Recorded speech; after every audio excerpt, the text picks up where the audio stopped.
everyone. Hi. So today, first of all, just I want to wish Happy Mother's Day to all the beautiful mothers on this earth.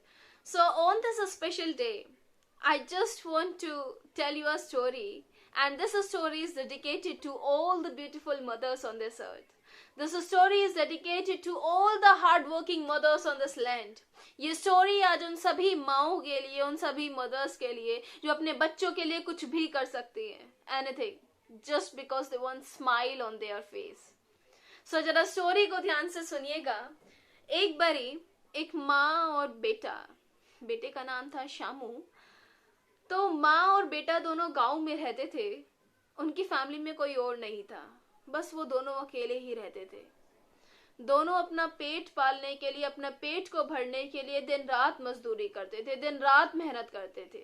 सुबह जाते, मजदूरी करते, बहुत काम करते, बहुत हार्ड वर्क करते, और रात को घर वापस आते, खाना खाते और थक कर चूर गहरी नींद में सो जाते. यही उनका डेली रूटीन था. डेली वो मॉर्निंग में जाते और डेली इसी तरह से थक कर चूर रात को घर पर आकर सो जाते. अब एक दिन इसी तरह से माँ और शामू दोनों सोए हुए थे. आधी रात को शामू को कुछ एहसास हुआ. उसको लगा कि कहीं से कुछ आवाज सी आ रही है, लेकिन वो इतना थका हुआ था कि उसने उस आवाज पर इतना ध्यान ही नहीं दिया. वो सो गया. वो गहरी नींद में दोबारा से सो गया.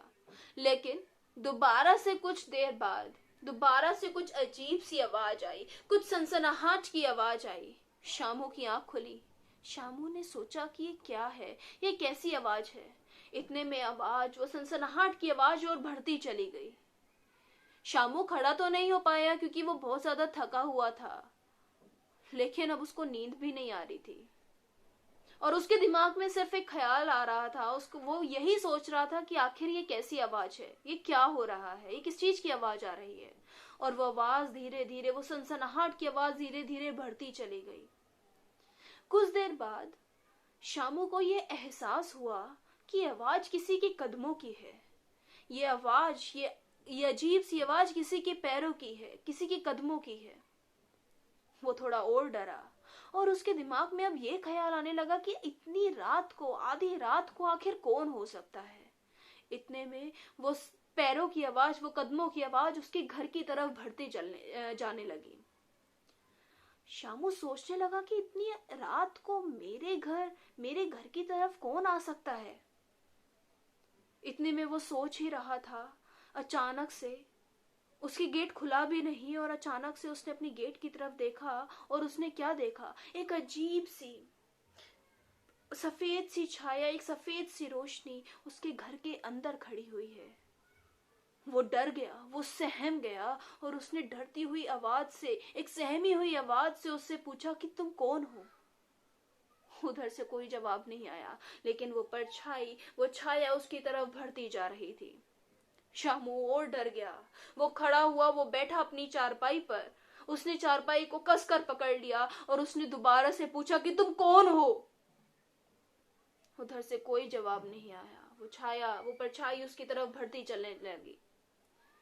शामू बहुत बुरी तरह से डर गया. वो इतना डर गया कि वो रोने लगा. लेकिन उसने अपनी माँ को नहीं उठाया, क्योंकि तब उसने अपनी माँ को सोते हुए देखा तो उसको यही लगा कि मेरी माँ दिन रात काम करती है और इतनी गहरी नींद में मेरी माँ सोई हुई है, तो मैं अपनी माँ को परेशान नहीं करना चाहता.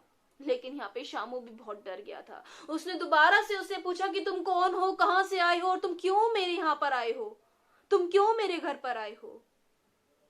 उसने कहा, बेटा, मैं यमराज हूं. शामू डर गया. यमराज? मेरे घर पर क्यों आए हो, क्या चाहते हो, क्यों आए हो मेरे घर पर. शामू बहुत बुरी तरह से डर गया. यमराज ने कहा, बेटा, आज मैं तेरी माँ को लेने के लिए आया हूँ. शामू ने कहा, मेरी माँ को लेने के लिए आए हो, आखिर क्या किया है मेरी माँ ने कि तुम मेरी माँ को लेने के लिए आए हो. यमराज ने कहा, हाँ बेटा, मैं आज तेरी माँ को लेने के लिए आया हूँ और तेरी माँ को आज मेरे साथ जाना होगा. शामू रोने लगा. शामू चीखने लगा, चिल्लाने लगा. वो उसको समझ नहीं आया कि वो क्या करे. वो यमराज के सामने गिड़गिड़ाने लगा और वो बोला कि यमराज, तुम मेरी माँ को नहीं लेकर जा सकते, तुम मेरी माँ को छोड़ दो. प्लीज तुम मेरी माँ को छोड़ दो। और वो रोने लगा। यमराज बोला, नहीं बेटा, आज तो तेरी माँ को मेरे साथ जाना ही होगा। श्यामू बोला, तुम मेरी माँ को छोड़ दो। वो उसके सामने गिड़गिड़ाया, रोया और बोला कि तुम मुझे ले जाओ, तुम मुझे ले जाओ, बस तुम मेरी माँ को छोड़ दो। यमराज बोला, अरे पगले, 2 दिन पहले मैं तेरे को ही लेने के लिए आया था, लेकिन ये तेरी माँ है ना, तुझे इतना चाहती है, तुझे इतना प्यार करती है। तब मैं तेरे को लेने के लिए आया था, तेरी माँ मेरे सामने रोई, मेरे सामने गिड़गिड़ाई और वो बोली कि अरे मेरा बेटा तो अभी छोटा सा है, इसकी तो खेलने की उम्र है, इसको अभी दुनिया देखनी है, इसको अभी जिंदगी जीनी है, इसको जिंदगी जीने दो, अभी इसको बहुत कुछ करना है। और वो मेरे सामने रोई, गिड़गिड़ाई और बोली कि तुम बस 2 दिन की मोहलत मेरे को दे दो और फिर उसके बाद तुम मेरे को ले जाना, मेरे को ले जाना, पर तुम मेरे बेटे को कुछ मत करो, मेरे मेरे बेटे को नहीं लेकर जाओ। तो आज इसीलिए मैं तेरी माँ को लेने के लिए आया हूँ और आज तेरी माँ को मेरे साथ जाना ही होगा। बेटा रोने लगा, बेटा चीखने लगा, बोला नहीं, तुम मेरी माँ को नहीं लेकर जा सकते हो। उसको समझ नहीं आया कि मैं क्या करूं। श्यामू डर गया था।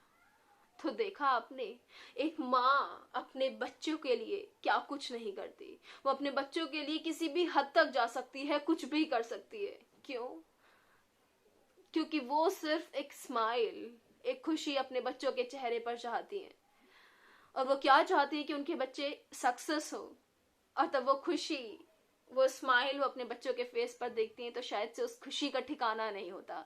तो एक माँ अपने बच्चों के लिए कुछ भी कर सकती है, एनीथिंग। जैसे कि अब सभी हम लोग घर पर हैं, we all are at home, और शायद से मोस्टली आप सभी लोग न्यूज़ देखते रहते होंगे, है ना, कि कितने केसेस पॉजिटिव आए, कितने कोरोना केसेस ठीक हो गए और कितने बढ़ते जा रहे हैं।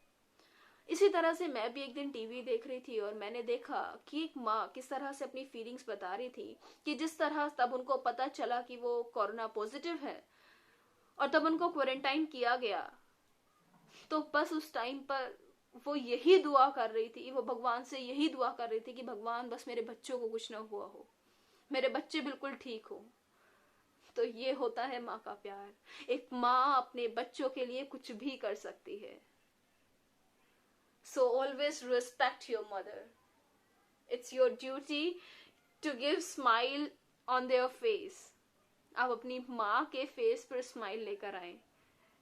That's all depend on you. So always respect your mother. So once again, happy Mother's Day to all the beautiful mothers, to all the hardworking mothers on this earth. Thank you so much.